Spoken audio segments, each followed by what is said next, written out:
This case, though, kind of rejuvenated my hopes that there are going to be times when even Trump's most loyal supporters push back against him, and his attack on Thomas Massie seemed to be a clear case of their willingness to do so.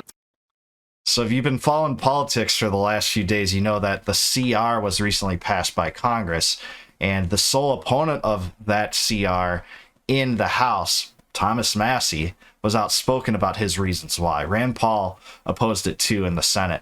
But it passed the House, and it looks like the Democrats might not accept it in the Senate. We'll have to see what happens, but Donald Trump really called Thomas Massie out and openly said that he should be primaried. And this is really kind of the same thing that happened in 2020. If you remember, Thomas Massie was one of only 4, I think, Republicans that opposed CARES. Trump did the same thing. So I wanted to hear Glenn's thoughts on it, whether he thinks this was a miscalculation by Trump, because Glenn's kind of right. It did kind of split a lot of the kind of big conservative influencers on what to think about this. So let's listen to it and react. There is a dust up, or you might say even attack, that came from Donald Trump on a good friend of our show, someone who we admire a lot, even though we don't always agree with him. I think he's one of the most principled and honest people in all of Washington, and that is Republican Congressman Thomas Massie of Kentucky. I just wanted to briefly talk about the episode because it involves Congressman Massie, who, as I said, I find very admirable, but I also think it illustrates something important about the Trump administration, but also the MAGA movement. So there's a budget vote that took place in the House, and typically House Republicans would oppose these kind of votes, these continuing resolutions, which are designed to just kick the can down the road in order to keep the government running, but continue government spending at its current levels, not cutting government spending, not reducing the debt in any way.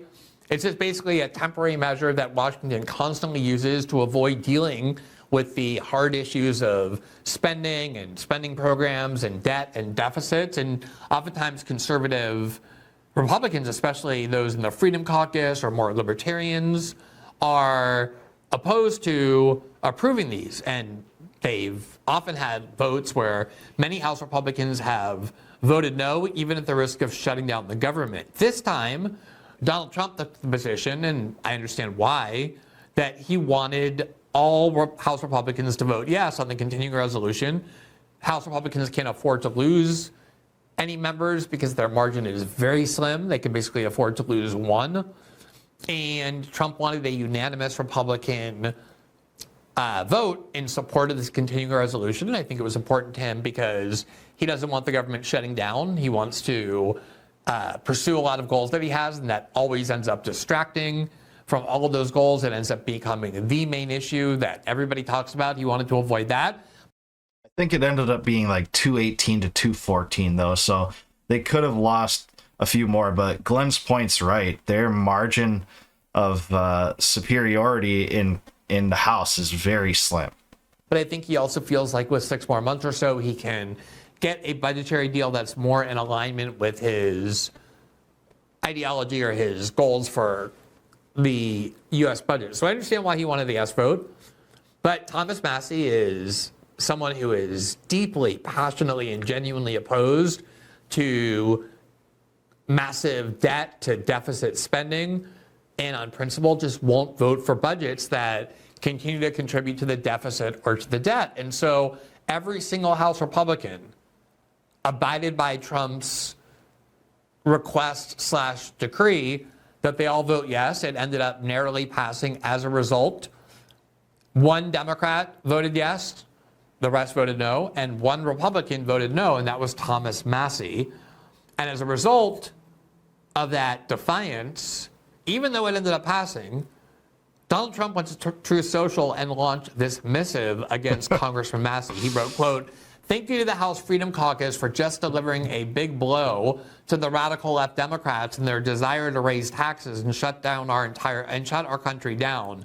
They hate America and all it stands for. That's why they allowed millions of criminals to invade our nation. Sometimes it takes great courage to do the right thing.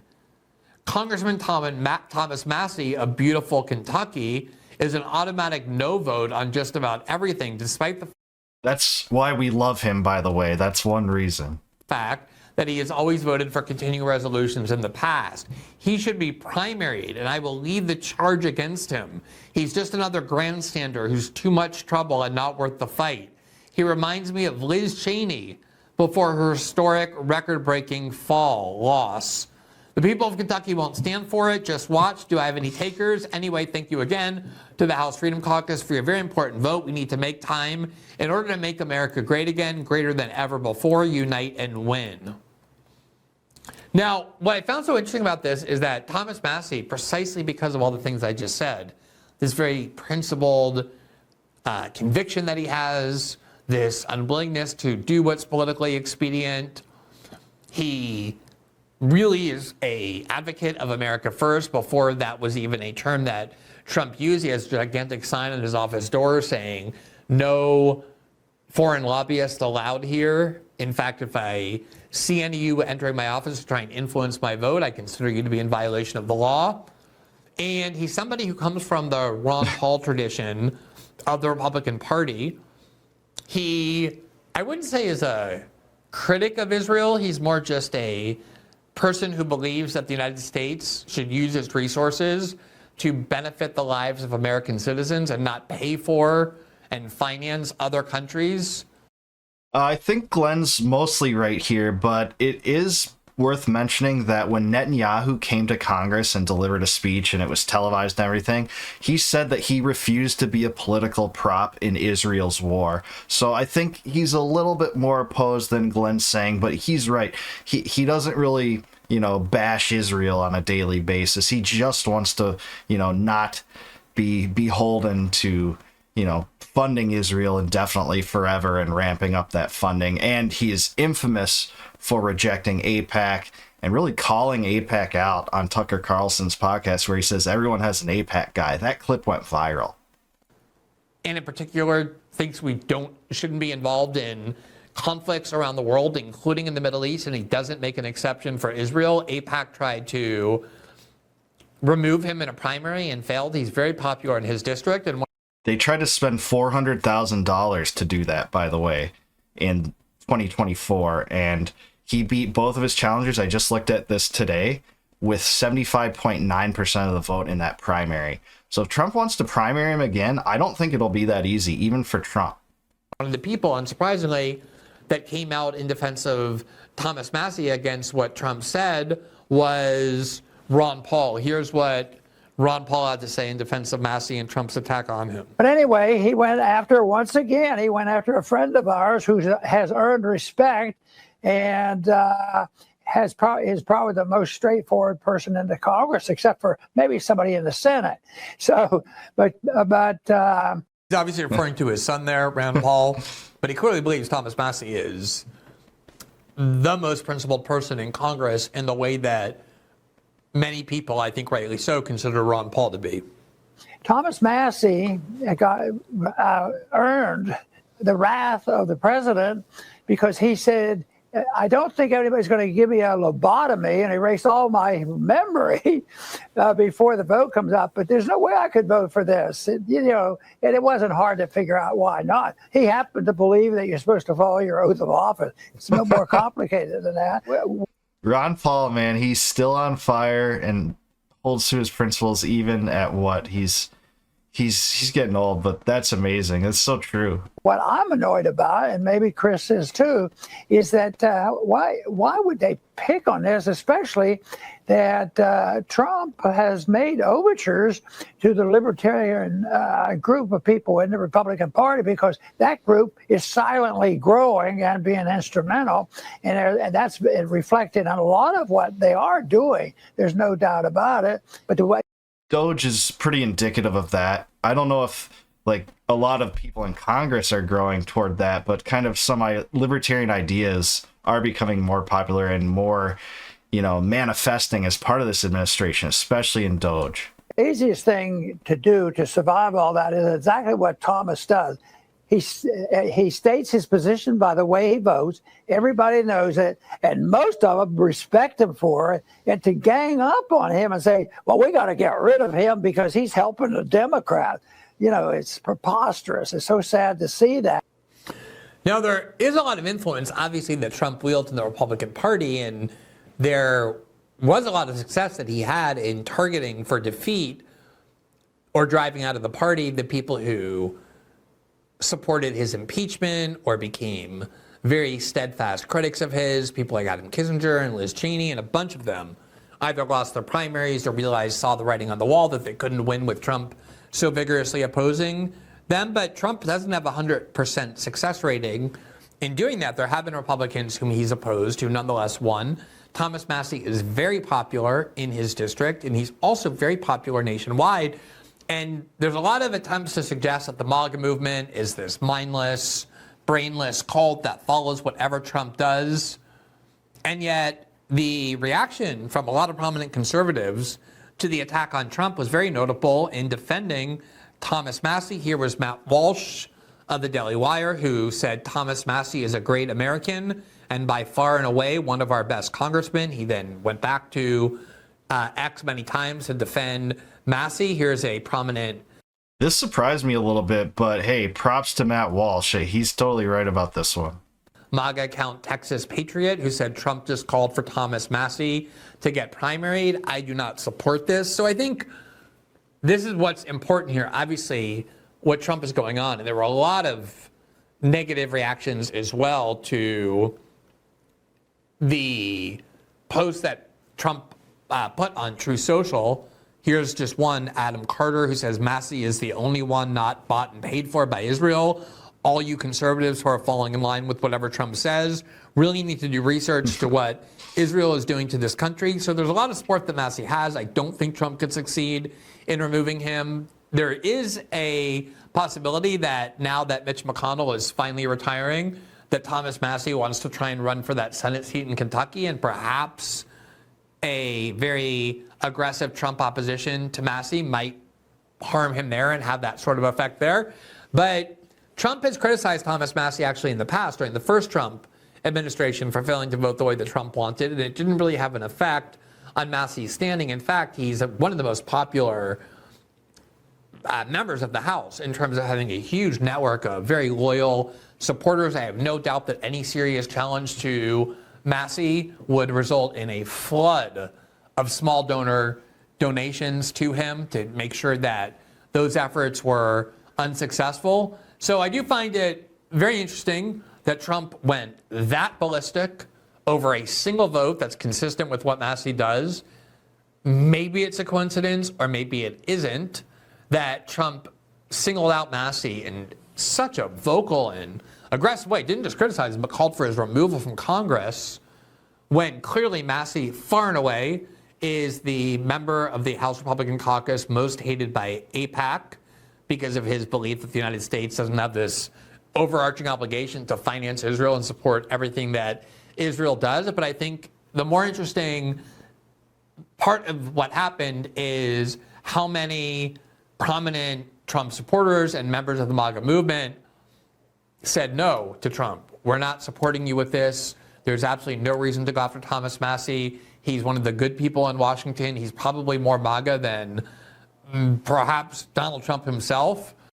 Glenn's making a good point here. It really highlights that the MAGA movement isn't really a pure hive mind, as I think the left was more toward Harris. The MAGA movement's not just repeating the ball's now in Russia's court. Only Rubio said that. They don't just take orders and relay them in the same way, and this is a good instance to prove that, I think. And also, I would say that I wanted to add that I said this in the Dave Smith video too, but it's not true what Trump said about that Massie always voted for CRs. In fact, he almost never voted for CRs. He never voted for any CRs under Biden that actually became law. He did vote for one that came with a stipulation that it would decrease discretionary spending by 8%. That one ultimately did not become law. So Trump wasn't right about this, and it was probably a miscalculation. And I do think it's very important that the MAGA movement. We saw this and we covered it when Elon Musk wanted to bring in more foreigners to work in the United States with H-1B visas, and you saw that war that broke out between a lot of the most prominent supporters of Donald Trump on the one hand, and Elon Musk and Vivek Ramaswamy and other Silicon Valley Trump funders on the other.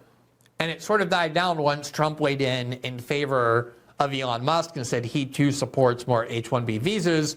And that was a little bit disturbing in the sense that it seemed like that might signify that at least in the beginning and maybe for the ongoing Trump presidency, that most of Trump's MAGA supporters would not be willing to oppose him, even when Trump took positions antithetical to their ideology and how they understand the MAGA movement. This case, though, kind of rejuvenated my hopes that there are going to be times when even Trump's most loyal supporters push back against him, and his attack on Thomas Massie seemed to be a clear case of their willingness to do so. And I think it was definitely reflective of, as well, of the respect people have for Congressman Massie, respect that I definitely share, and the belief that he's somebody who, even if you don't always agree with him, is acting out of conviction and principle, and how rare that is in Washington. So we definitely thought that was something worth noting. Well, I know where I stand, and it's with Massie and Rand Paul on this one, because this CR, like Glenn said, it kicks the can down the road, and it essentially represents a continuation of the Biden agenda. It even funds programs that Doge exposed, like USAID. It's funding programs that Republicans are in lockstep on opposing. And Doge is popular, so the misalignment between Doge and Congress is pretty infuriating. And for Trump to come out like this against the most principled member of Congress, probably the best congressman in my entire lifetime, maybe with the exception of Ron Paul, maybe with the exception of Justin Amash, like, this was crazy. But I think more than that, despite my own personal feelings, and I do have them on this was a miscalculation by Trump. I think he underestimates the popularity that Massie has.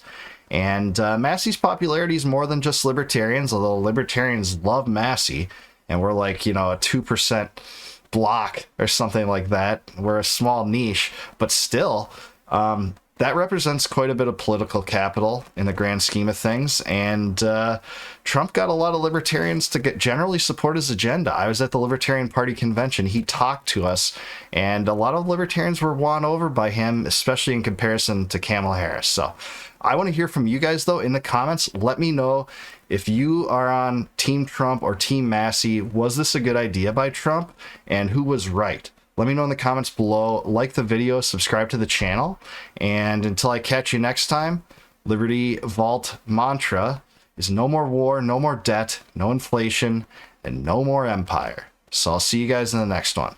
Peace.